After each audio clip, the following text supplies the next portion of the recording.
Wars fans. Hey, you know, there are just 53 days until Christmas 2021. And today we are going to start our series with a magic maker, and we're going to talk about some fan fiction. We'll pull up a fan fiction film for you all to see, and we'll discuss it, and just to kind of introduce you all to some different types of Star Wars content. So we're looking forward to that. And I see Ducky had a surprise. A dude was trying to crawl into his passenger seat there at Dick's Sporting Goods. Be careful. That's not a good thing. A couple of show notes here. Tomorrow, this is our last day in Branson, Missouri. Tomorrow morning, we're going to pack up the mobile office here, the mobile Santa's workshop, and we're going to move back to home. We're going to drive home. We'll be on the road most of the day tomorrow, perhaps into the night, and then we're allowing ourselves one more day, Thursday, to get there if we need to. So yes, I will, Meg. Yeah, to answer your question, I will. If we have a live stream on the 26th, I will say there are just 364 more days. It'll happen. You wait. But hey, and I see Jason Ward here as well. Good to see you, Jason. So tomorrow we'll be driving all day. We're allowing ourselves 2 days. It's 12 hours of on the road. So if I'm able to do all of that tomorrow, great. Otherwise, we'll stop somewhere. We'll get some rest, and we'll pick up and finish the trip Thursday. So tomorrow and Thursday, no live streams.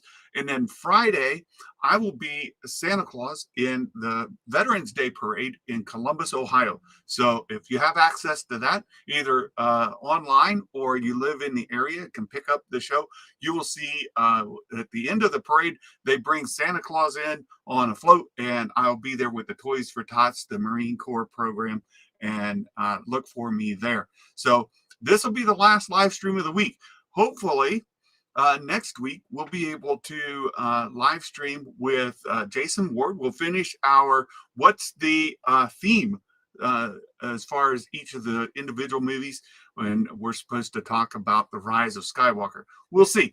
Again, Santa's going to be camping next week. We're going to be in Amish country up in Loudonville, Ohio. And if you guys are anywhere in that area, you're familiar with it, maybe we'll have service, maybe we won't. We shall see. We shall see. And then we will get back on course the following week. I'll be back home, and we're actually starting as far as the Santa Claus visits go. This Sunday, we start a special program with Sam's Club. Sam's Club across the country here in the U.S., probably North America. I'm not sure if Sam's Club has retail stores in Canada. But starting this Sunday, I will be a virtual Santa for Sam's Club. And if you go to a Sam's Club, they'll have they'll have trailers where you can do virtual meetings with Santa with a big screen on the wall. You can come in and visit with Santa at any Sam's Club location with those trailers. So look for that as well. And then because we're getting into final kind of countdown, I hope next week to be able to share with you all how to schedule a virtual visit with Santa. And it's English only. So those of you who speak other languages, it's English only. And yes, Santa doing Santa-related things indeed, Meg. And I'll be sharing, it's called Zuhoo, Z-U-H-O-O, Zuhoo. And you can schedule a virtual meeting with Santa. And I know, Meg, you speak the English kind of English, not the American kind of English. Yes. Jason, don't you mean American? Right. This Santa speaks mostly American, not true English, but the version that we speak here in the U.S. That's right. That's right.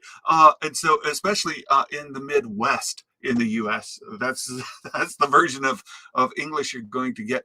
But Zuhoo, you can schedule virtual visits with Santa, and there's a special ID that you put in to get scheduled with me. My calendar will come up, and you can schedule a virtual visit with Santa using that code. We'll begin to share that, I hope, next week. We have some meetings going on this week, and hopefully everything gets locked down and we can start to share that information. So with all that being said, I wanted to kind of get that out of the way at the top of the show. My friend, the Magic Maker, we've been doing this together for more than a year. We're going on 2 years, I believe, maybe already crossed that. But a Magic Maker's here with me. Hello, how are you? Hello, hello. Hear me okay? You're very quiet for me. Hold on one second. Uh-oh. I can boost your sound. That might help. Okay. So How about now? you're very quiet for me. We'll have to see if anybody in We'll the see what the audience, we'll they see can what hear the you people just say. fine or not. We'll see. Yeah, there you go, Ducky. Meg's going to ask for a new torch, and she's going to get a flaming stick instead of a flashlight. Right. That's That's right. That's right. That's right. that's right. That's right. You guys, let us know if you can hear a Magic Maker just fine, or if he needs to boost his mic level. So, When she wants a new flat, you'll be giving her, a flat tire. that's yeah. If she wants a new flat, we'll have to show up and give her. Well, the problem with that is Meg doesn't own a car. She's a public transportation kind of girl, and so That's okay. She doesn't need a car to have a flat tire. that's true. I could just bring her some random flat tire off the street. It could That's even be a right. flat bicycle tire for that matter. That's right. That's right.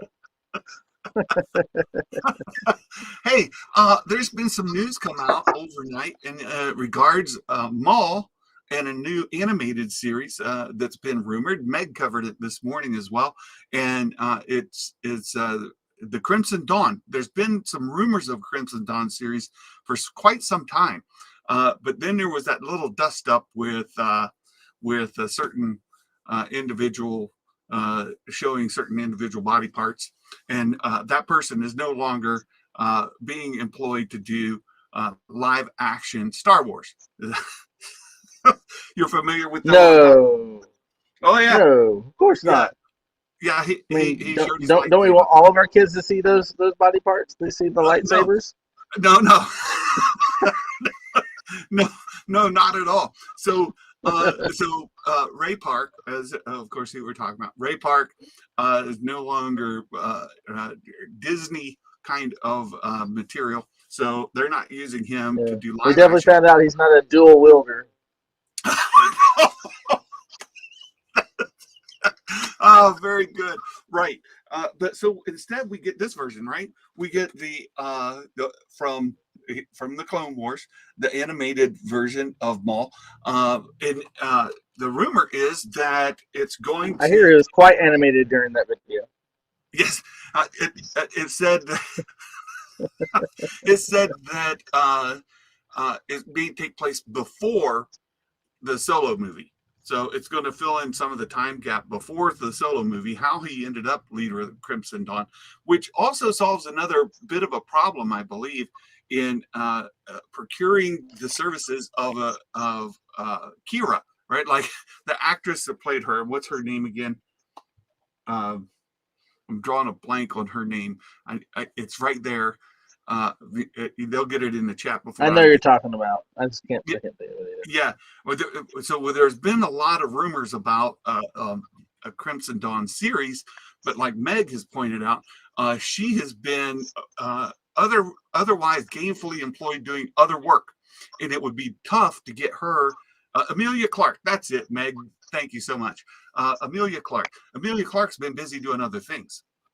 And so the rumors of a Crimson Dawn series may have had some foundation, except we didn't know that it was animated. Now you don't have to worry about getting Amelia Clark.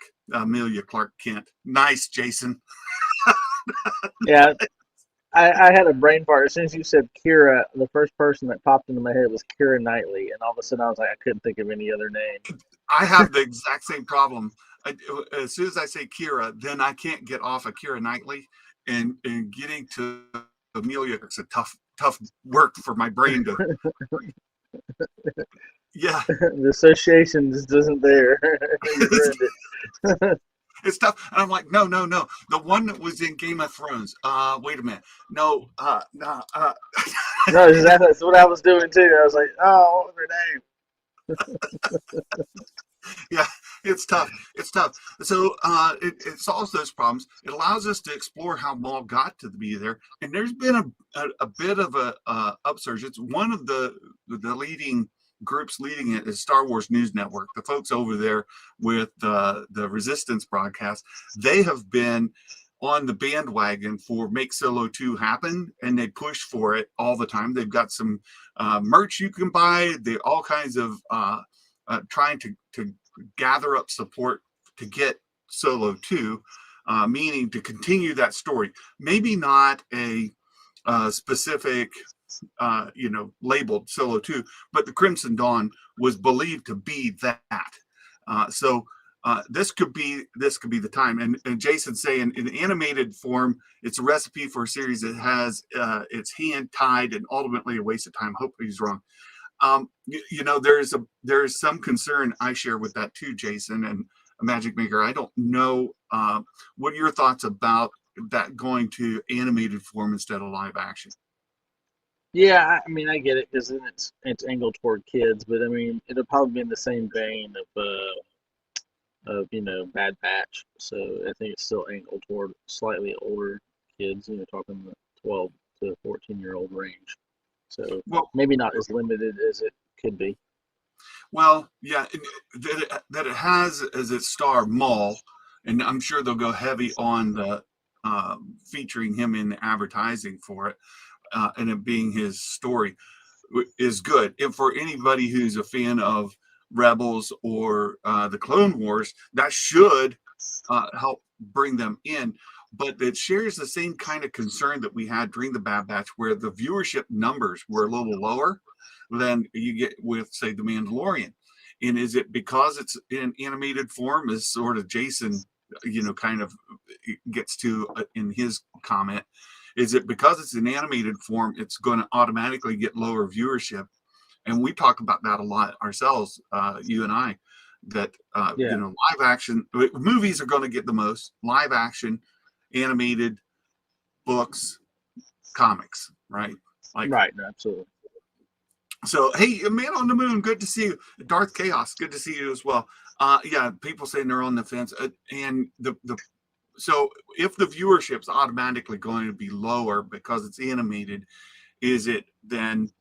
I think I understand what folks are saying as far as some disappointment, some reservations, but I have high hopes because the Bad Batch I thought was excellent. And this guy here, the Clone Wars, I bring up the figure. We'll be unboxing it and reviewing it. But Maul in season 7 of the Clone Wars was fantastic. Now I know too they did some motion capture there, right?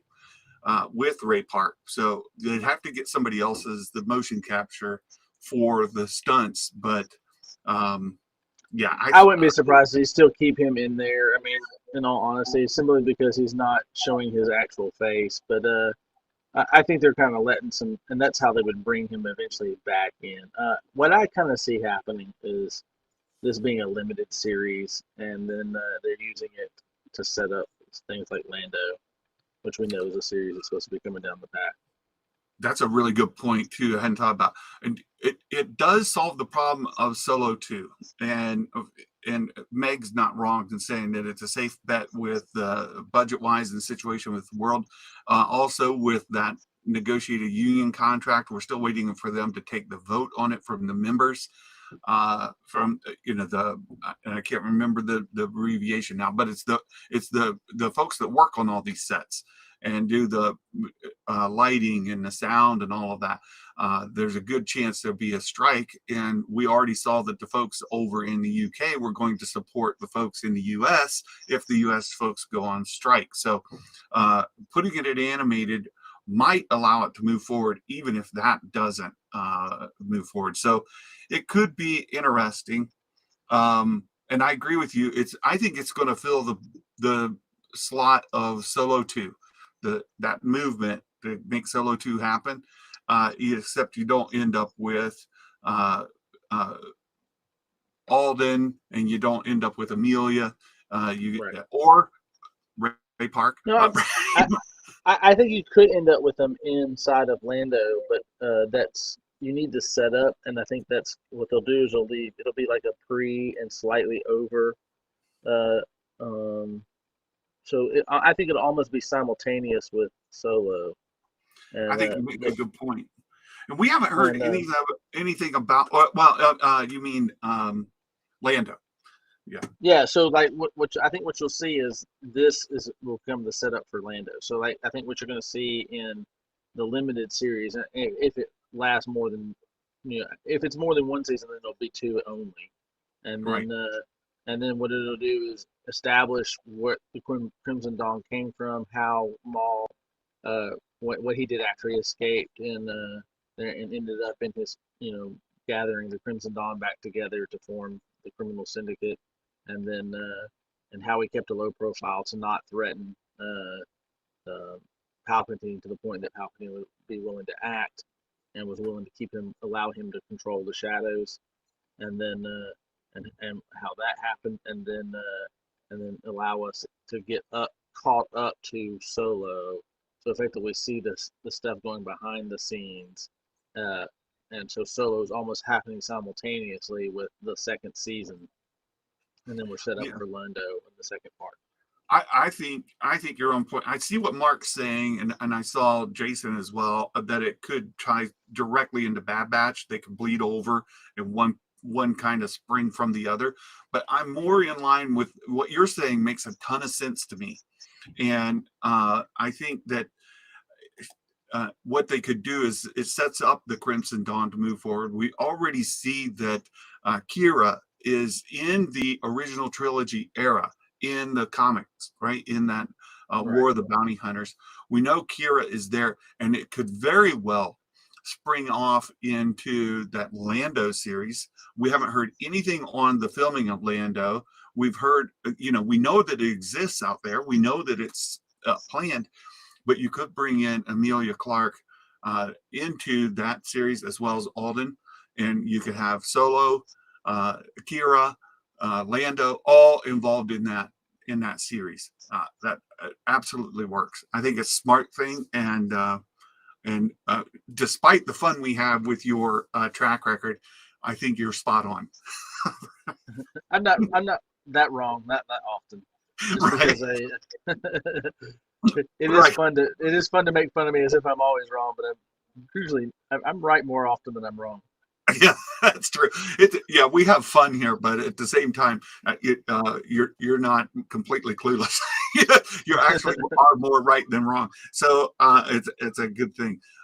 Look, I think what you said makes a ton of sense. It would bridge the gap and lead right into live action with Amelia and Glover and Alden kind of taking the reins of that Solo cast and moving that story forward, because we know what happens to Maul in Rebels, and we don't see them in, and we know that she survives through to the uh, original trilogy era and beyond. So Right. it makes sense to me. Hey, I see Will Morgan there, Meta Egg. Will has a video he's going to release hopefully next week. We're excited about it. He and I have been going back and forth. I've been reviewing it for him, giving some feedback. You guys, Meta Egg, I love Will Morgan's energy he brings. I love his content. It's the right mix of everything. Great research, great delivery, a certain amount of irreverence, and it's kind of self-deprecated. Will Morgan is absolutely wonderful. So look forward to his video coming out. We're going to try to do something together at the release of that, just to kind of promote it and get it out there so you guys could get familiar. Next topic is we saw that they've also, after the news yesterday, the trailer came out for the Book of Boba Fett. They talk about it having 9 episodes. which is super exciting. It also throws into turmoil Meg's theory of Kenobi starting on May the 4th or May the 5th in that area, May 4th, because if it's 9 episodes and then we get the um, oh shoot, The Andor series. Andor. I kept thinking Lando. Andor. Right. We go from Book of Boba Fett to Andor to Kenobi. The timeline, unless we have overlapping episodes, the timeline just doesn't work out for Kenobi to start. Do we know the start date of Andor already? Well, no, we don't. But the presumption, and this is where the timeline comes into effect. The presumption is that one will start right after the next, right? So, right. Yeah. Are we expecting Bad Batch 2 in this next year? Yes, Bad Season Batch 2 as well. Season 2. So there's definitely going to be some overlaps, right? Well, I mean, this last one was 14 episodes. I expect to probably run the same. That really becomes the question. Hey, I see Trinity. Good to see you there. It becomes the question. Unless they change their delivery method, as Meg mentioned, they could drop the entire series as once, follow the Netflix model. They could do that. I don't know that they will, but they could. And the other presumption is that they'll only have one series running at a time. They did test it with they tested it with Visions. Yes, I see you, Meg. I didn't expect that with Visions when they dropped all of them at once, and they did. Yeah. And, well, they could do that with Bad Batch Season 2, I think. But I don't know. We'll see. I mean, November 12th is coming. The presumption is it'll be a weekly series. I think that's, to me, it's a better format. And if they do that, then, and you only have one series running at a time, one series releasing each week, then you go 9 for Book of Boba Fett starting December 29th. Then that runs you to the end of February for Andor to start. Andor is supposed to be as many as 12 episodes, right? Right. And if that goes for 3 months, then that'll take you February, March, April. And when you start to line it up, no, absolutely. It'll be March, April, May. Right. March, April, May. March, April, yeah. May. Well, maybe instead of May 4th, they intend to do it May 25th. They could. And if they did Kenobi May 25th, which is a significant date. An anniversary, right? Yep. It's a significant date. They could. And then they could drop Bad Batch Season 2 at the end of the summer in that time frame to lead right into Mandalorian Season 3. So literally, like every week of the year could have a brand new Star Wars series episode being released. I guess I could see that. I could see it working out that way. Time frame. Yeah. The Kenobi trailer would be May 4th.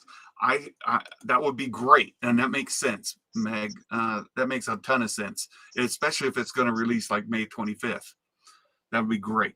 And it's going to be, Darth Chaos, Disney as a whole, making sure there's always something on Disney Plus. They want to keep that. They want to keep that subscription money coming in, right? Yeah, and they need those new shows to boost their subscriptions too, because right now they had declining subscriptions because they really haven't put out anything that's interested people in the last 6 months. Stanley's brings up a good point too, and this has been kind of bantered around a good bit. Like they could release 2 or 3 episodes as a jump off, right? So we get 2 or 3 episodes on the kickoff, on launch date, and then single episodes after that. That would help compress it. Yeah, I don't see them doing it though. I don't either. I don't either. They haven't done it. They haven't done it up to now. I mean, the question is whether they do a single drop like they do with Visions, or whether they or whether they're going to do weekly like they've done in the past. Yeah. And I lean toward the weekly because that seems to be the system that they use to keep people on their Yep. subscription. Yeah, and it keeps with that hype. It keeps the YouTube videos coming. It keeps social media active and popping. That's what they like, and it makes sense to me. And uh, speaking of which, look, November 12th, that's Disney Plus Day, is next Friday. All right, just a week and a half away. And do you think we'll get a second trailer for Book of Boba Fett, or is this it? Yes. No, I think we'll get that one. I think they're going to drop another trailer. They want to start boosting the hype. Yeah. That I thought that this was going to wait, and I was hearing behind the scenes that that we were going to not get it yesterday, but we did. So Yeah, I was yeah, shocked. I was shocked to see it. Actually, other people, around me were going, "Did you see the trailer?" I went, "What? The trailer came out?"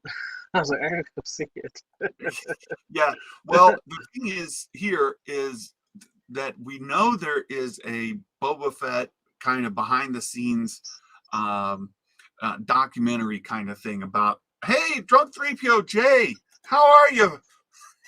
Good to see you, friend. Oh Uh, wow! Good to see you, Jay. Thanks for stopping in. Really appreciate you being here. And you know what? K Million, my daughter Kayla, she's going down to Orlando in about 2-3 weeks for a conference for folks involved in the entertainment attractions and things like that. She works for Cedar Point, Cedar Fair, and she'll be down there and hoping to be able to visit perhaps Disney one day. We'll see. But good to see you, Jay. Really good to see you. Thanks for stopping in. So, yeah, November 12th, Disney Plus Day is coming right up, right? And I think that we do have that kind of story of Boba Fett, the kind of backstory, the documentary back from the original trilogy and all of that, going to be released that day. I tend to agree closer with Meg that I think we'll only get the trailer we have, but the focus on Book of Boba Fett is going to come from that little documentary that's coming out on the 12th, that feature Right. kind of thing.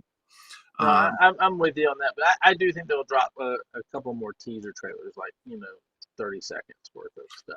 Yeah, we've seen them do that before too. We saw Yeah. that with The Mandalorian, where they take the same trailer but they mix it up and they add like Yeah. 2 seconds of extra footage in it. Right. That's exactly what I think they'll do. They'll do like 2 or 3 seconds. And be like, oh my Yeah. gosh, what's that? 2 or 3 seconds? I mean, you won't analyze it to the nth degree. Right? You break down the frames of those 2 seconds. Yeah. And try to create an hour live stream off of it. that's, that's exactly right. That's exactly right. But I'm also hoping that on the 12th that we get a full schedule, and this would answer a ton of questions that fans have, like when are we going to get Andor? What's the schedule? What dates? And hopefully we get the 2022 schedule of all of the content that's coming out in Disney Plus. And we know too, there's the High Republic for novel readers. There's additional novels that have been leaked out there. We're looking forward to seeing, and then you've got the comic runs and things like that. So, but yeah, I think we'll get the titles of everything they're going to release next year without any release dates. Is what I think we'll get, and then we'll get all the fake names for the Book of Boba Fett episodes. It'll be like, are these real? Are these real? Are these not real? Yeah, well, you've got it's Disney Plus Day, not publishing. So I think it's going to focus around Disney Plus, which also addresses movies. So I think a lot of folks really would like to see like an update on the movie schedule. I'm not sure we're going to get that on the 12th. We may get that on Investor Day, which will come. Yeah, we'll get that Investor Day, and that's I'm expecting those. Though, in all honesty, we won't get the full schedule, I think, for Disney Plus though, even until Investor Day. But we will see all the titles they're going to release next year on Disney Plus Day. Yeah. I look. I'm really hopeful we get the schedule. I want to, and it's Disney Plus. There'll be some leaks. Don't get me wrong. There'll be leaks. None of them will be real, but we'll talk about them. Well, you always have people that make up things, so there's plenty of that. And but we also have to remember it's Disney Plus Day, not Lucasfilm Disney Plus Day. It's Disney Plus Day. No, So no, no, I'm with you. we're gonna And get we'll get all the Marvel, Marvel shows and all that stuff too. Disney. And that's why I don't Yeah, think they're going to give us a full schedule. I think they'll just give us the titles of everything that's going to come out, and they'll talk about them, and then they'll be what it is. yeah. Like, one can only wish, and I don't even say hope because I agree with you. If you hope for it, you're liable to be disappointed at the end of the day. So yeah, I think you're probably right, but I'm still going to wish for a schedule. Like, Andor's going to release on April whatever, you know, Yeah, March whatever. yeah. Kenobi, we're going to see it launch on whatever. So I would, yeah, I think at best we'll get the month in which they'll release, yeah, and the time frame and when they'll come out. But I don't think they'll give us that date. And the reason they'll do that is because they want some time frame to kind of to blend it in case they have some last minute pieces of that they have to edit or whatever. So they're going to give themselves some room. and I love Meg's comment because lower your expectations, children. We try to tamper. We, we, we do try to tamper in expectations just because the rage and outrage that happens from people who have these really high expectations that, hey, May 4th, we're going to get all kinds of Star Wars news. It's going to be awesome. And then you get nothing. Right. So if you set the expectations lower, then the outrage is tempered down. We say speculate responsibly, and I love that about Jay as well. He's like, look, these are rumors. They're let's not get ahead of ourselves here a little bit, right? Hey, yeah, That's why I take everything that Doomcock says with the solid. It's going to definitely happen. right, right. And Jason here saying with the Willow trailer, bring it. I think that is likely to happen, Jason. It would be great to get a Willow trailer, get updates on some of the other things coming out. Maybe, well, we know Indiana Jones is pushed off another whole year, so there goes that. Well, so that means Kathleen Kennedy is definitely getting her contract extension for at least 2 more years. Well, I think that's true. I think that's true. But I have heard and talked to folks that her contract was actually extended last year, and it's already been extended, and it's just now starting to kind of get some traction because people are looking for that information. Because they think she's that still there. It's November 2nd, so yeah. and speaking of November 2nd, let me give a shout out to my sister. My sister it's her birthday today, and just want to tell her happy birthday. Well, And, happy birthday!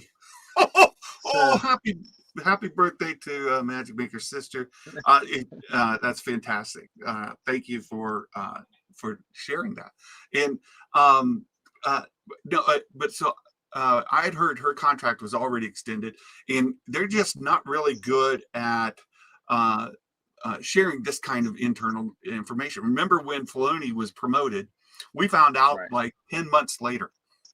Right. Like I think that there's a reason behind it. I think the reason is they subdue everybody in this whole thing is because it's and the reason why the reason why they subdue Filoni is for a different reason than they subdue Kathleen Kennedy, but it is still along the same lines in the sense that they get to if they subdue these things, then it's neither a big celebration point, and neither is it a big reason to get mad. It is the PR team going, we do not want to advertise these things because all you're going to do is set people off.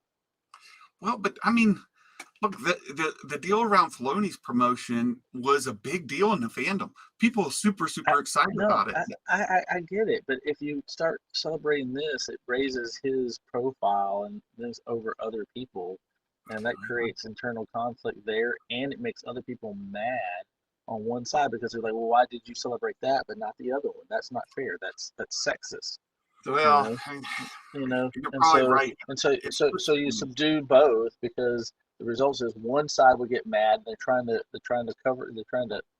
smooth the waters, and so you don't you don't celebrate Filoni's in the same way you don't publish and antagonize those that want to find any little piece of reason to be mad at Lucasfilm.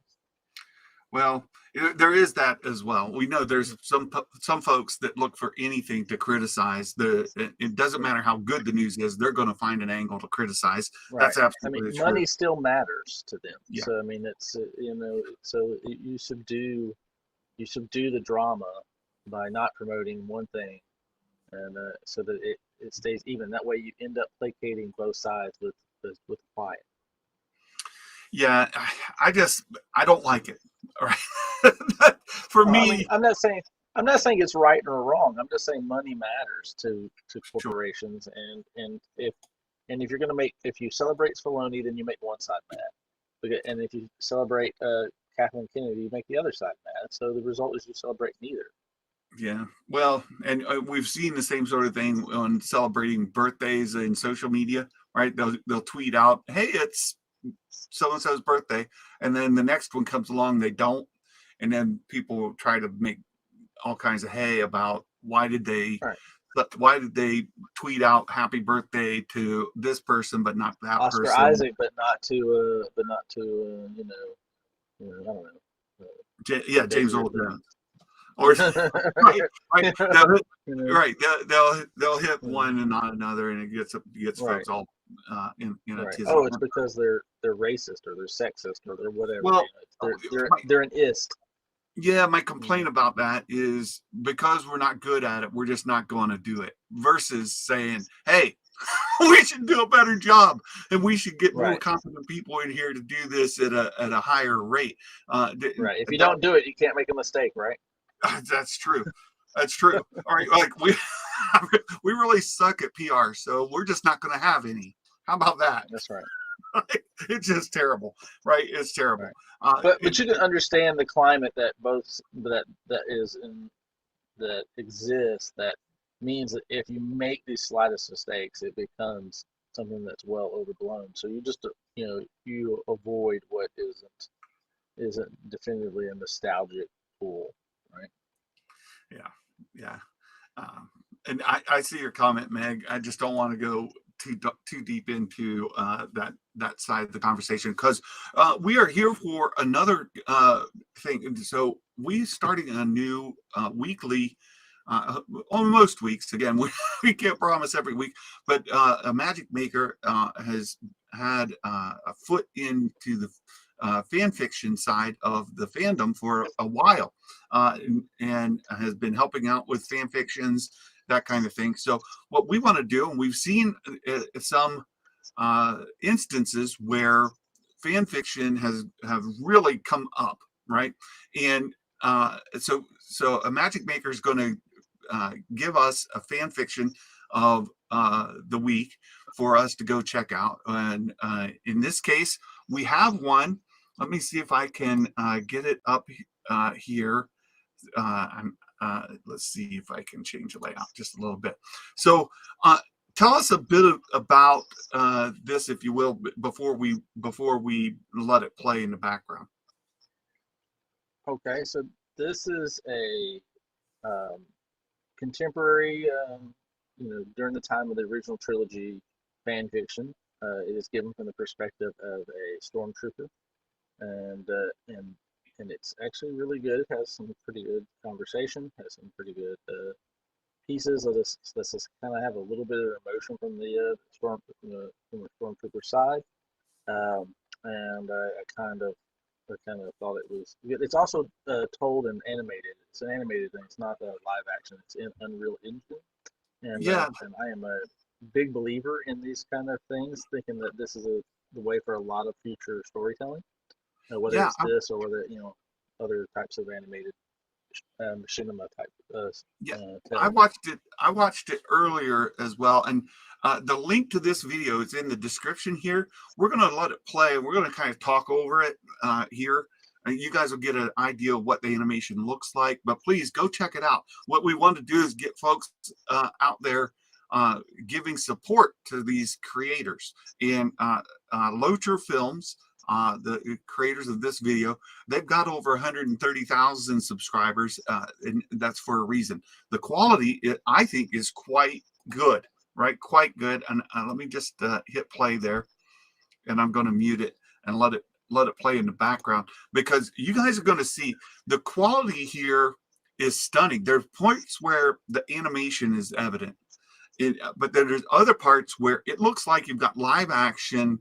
Oops, we're in the mobile studio, after all, and and I'm taxing the Wi-Fi inside the RV here pretty well. Hopefully we can get it to play. But I'll say there were parts where I wondered if they switched into live action actors. Right. You sure it's not RS, like recreational sleigh? Recreational sleigh. Oh, it's. I thought they did a great job. And again, you talked about the animation engine is what? It's Unreal Engine. They use it for video games, so you can use it for, of course, for movie making in this case. And there's a couple other ones that you can use, and I have a video on some of those as well. But I'll probably do one on how to make this kind of stuff with Unreal Engine. I want to play around with it a little bit. Well, isn't the Unreal Engine part of the technology behind the stagecraft, the volume that Lucasfilm's using? Yeah, they have a more advanced one. I think this was done on Unreal Engine 4. I think they have some of the Unreal Engine like 6 or 7. So I think they're up to 6 now. And I'm sure they have the even more advanced version. Yeah, so there you can see for sure, like it's animated. It looks like video game stuff. And I know Meg giving me a hard time about being a shill. You're just trying to draw the folks over at oh, what's his name? They've been making fun of shills. There now. This is where it switches over. This to me looked live action. Yeah, it is really, really close, and I really enjoyed this little scene. It's plays on the typical stormtrooper gag. Yeah, it's good. But look at that. I mean, that looks like what rock are you looking at? Shooting at actually? Yeah, I hit it. It's really good. Well, what rock are you actually shooting at? Right. It's they're going on that trope of stormtroopers not being able to hit anything. Knights of Melvin. That's it. They're trying to get Knights of Melvin to come after me. They're very much looking to see Santa get taken down by. Oh my goodness. I don't know, Meg. No. During this scene, I was like, "Wait, are these role players acting it out?" And then it switches over when they take the helmets off. But I think the whole thing's animated, isn't it? No, it is. It's all in Unreal Engine, and that's the point. And Unreal Engine's actually free. It's you can download this and animate in it. And they say it takes probably about a year for a person to self-teach themselves to be able to do pretty good Unreal Engine type of so It's so you really can good. self-teach yourself. It's really good, and Jason is saying he's all, well, that I'm good friends with Zuvi, and Martin Keeler is he told me how you get the shill checks going. Martin is he takes a lot of grief for being a Hasbro shill. And so, when you get somebody who's on the inside, they know how to get the shill checks going, then you got to take advantage of it. Like, oh, but here you go. No, but I highly recommend this. And we're about to go into a scene where we got to see the scene we just saw before was really important to building the character rapport and the guy who takes his helmet off and who he is and we hear him, he has his own nickname. We see him, interacting with this other guy who's clearly his buddy, and then we're about to see the raid occur here, and Well, and establish that so are this these are voice actors providing the lines, right? right. Yeah, so That's the not voice isn't done by Unreal, just the visuals. just you can see the lip syncing in the animation. If I have any criticism of this at all, it's when they're talking, the lips don't quite line up to the their mouth don't quite line up to the words. But Right, that's extremely difficult to get right. Like we even saw in the de-aging bit there with Mark Hamill, where he was voicing it, and they were using professional folks that spent a good deal of time to get it right. It still looked a little bit wonky, right? And in this right, case, you've got people that are not being paid by Lucasfilm to create this fan fiction. It's absolutely gorgeous. It's really good. The story is really powerful. And I thought they did a fantastic job. The animation, the story itself are great. And there are times where the mouthing lines up pretty well, and times it's not. But it's just hard to do. right. No, it is difficult to do, and it's also you have to rig the mouth just right. So I mean, that's part of the rigging that they do, and so you have to learn how to do that. And sometimes the sync of that rig doesn't completely line up because it may not necessarily be because of the way it was originally, but how it translated into YouTube. Yeah, yeah. It makes sense. So then you start to compile everything together. It gets off just a little bit, right? Um, but Right. I thought this was brilliantly done. It's gorgeous. It looks really good. The message of it, I've seen this kind of message done before in novels and things, but it's it's really really wonderfully made. And so you guys, look, I really want to support. We want to try to draw people's attention to these fan fiction creators, support them because we've mentioned this before, and Girls with Sabers, and there are other folks out there. One that a Magic Maker and I share is Thor Skywalker. He's doing his own fan uh, stories, and his are less animated. He just kind of narrates it, but fan fiction is a great way to kind of engage with the franchise content that you love.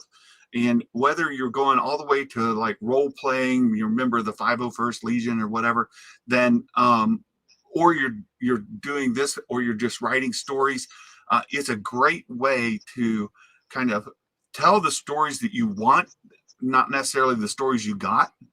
And it can be in response to something that you didn't like, or it can just be a gap, right? Like this story just wasn't told, and it's a story that I would like to tell, and so you tell it. It's a great way to do it. I mean, I think fan fiction in general is a good way for you to generally get your writing chops in. So it lets you play in a universe that's already developed, that has some rules, that lets you kind of experiment with how how you write and learn to write, and how you create and learn to create. And so I think that from that aspect, it's really good for kind of bracketing your creativity and allowing you to learn how to operate within some rules, so that later on, if you ever decide to go outside of fan fiction, you know how to bracket yourself using similar capabilities. The other aspect of it is, if you're like me, you get a little disgruntled on things, and it lets you work out, those things you're disgruntled about, so that you can then go back and go, well, I'd have done it better, but let me enjoy what I had. Yeah, And so you can get this, you can let your hubris out in a creative format, and see if people agree with you. And if they don't, then they don't. And if they do, then you can be happy that you're not the only one that feels the way you feel. well, that's an important part to say as well. Like when you're expressing yourself through fan fiction, it needs to be true to your expressing yourself. And whether you get a bunch of support or not, like there's one individual specifically I know that reaches out to me on a consistent basis, and he writes volumes and volumes of fan fiction, and he's frustrated because He doesn't have a lot of subscribers. He doesn't have people coming to him. And he thinks that he should have, um, uh, you know, large numbers of people coming to see his content because he put his heart and soul and time into it, but it's not necessarily the case. Yeah, I mean, fan fiction is really for you. It's for you to learn. It's for you to express yourself, and the hope is that other people. Of course, we want other people to enjoy it. I mean that's ultimately what we would love. But I mean, but it's a learning process, and so you're teaching yourself how to capture people's eyes and minds and hearts, and so so if your first iteration fails, it doesn't mean you're a failure. It just means that you haven't learned all the skills yet, and you just got to keep that in mind. Meg and Ducky, like they're having way too fun at my expense in the comments. Well deserved, by the way. I just to put it out there.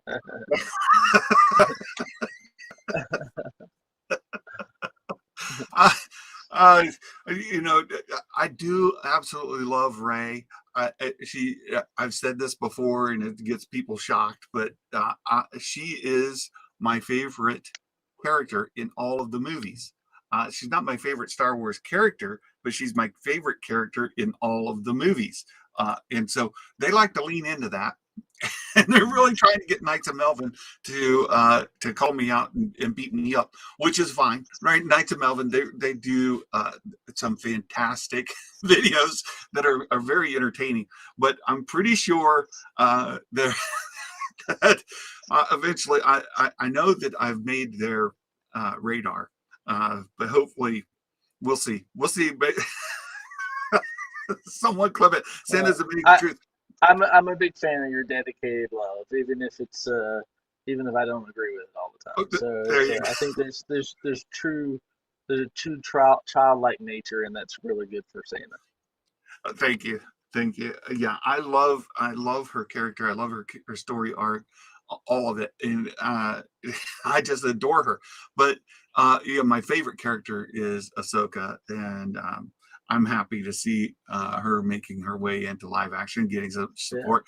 Yeah. But one character is coming up that I'm starting to like more and more and more is Boba Fett's right hand man, or lady, if you want to put it that way. Fennec Shand is just a wonderful character, and enjoying her a lot. Yeah, I think she's coming along. I mean, I think there's definitely some characters in there that are coming about that I'm very favorable toward, and would like to see how they're going to develop. Hey, I gotta call it a day with that one. And okay, well, I just wanted to let this video play out. Thank you so much for recommending it to us. I think it's a really good story. Again, folks, please support some of these content creators. And a Magic Maker and I will try to bring somebody new each week, or something new. You may get more stuff from these guys as we go forward, but I think it's an important part of the fandom. So thank you, Magic Maker.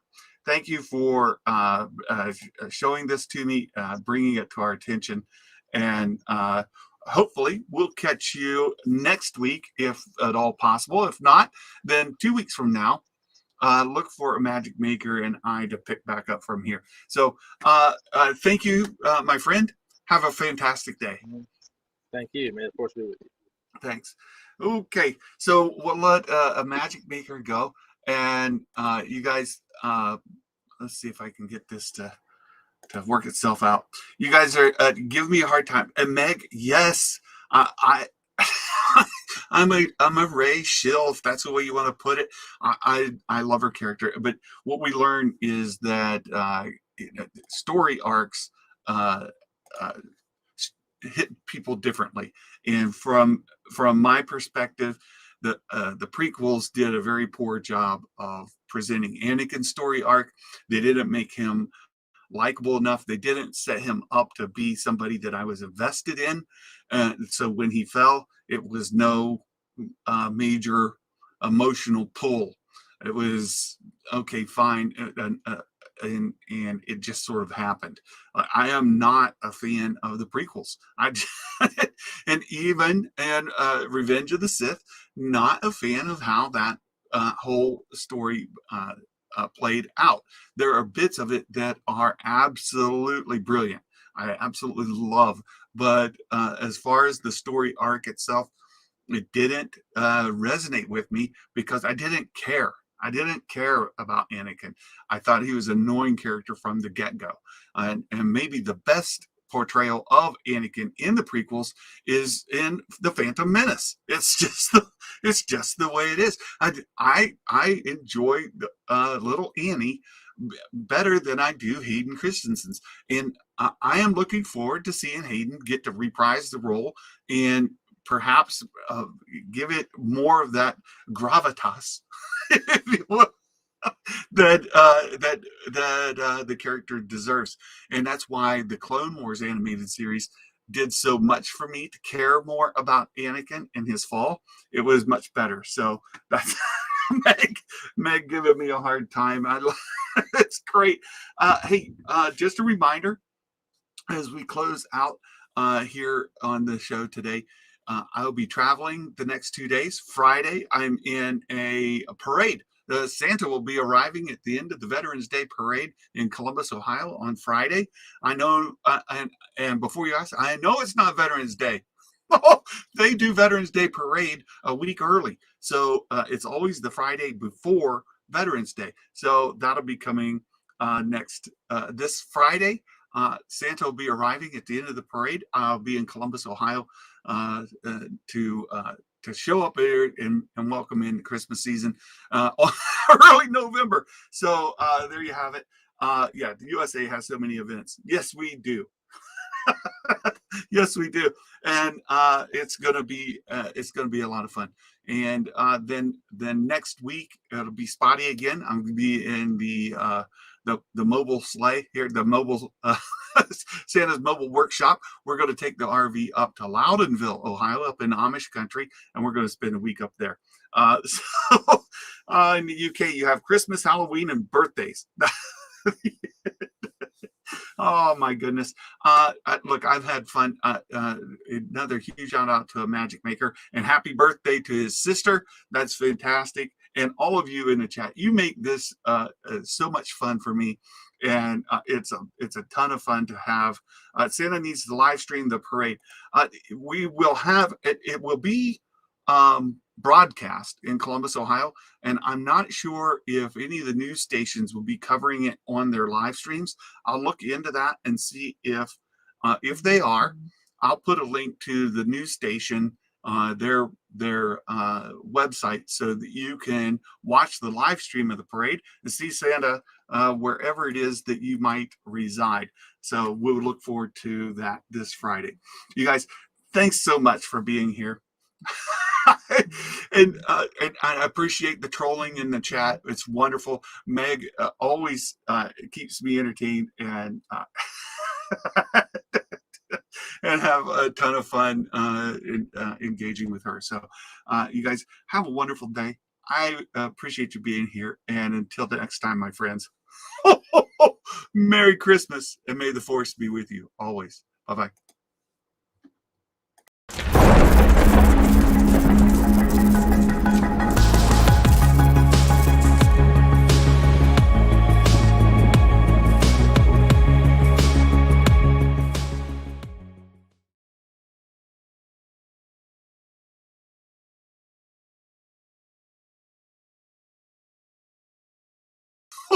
Your Mike Porter dad joke of the day.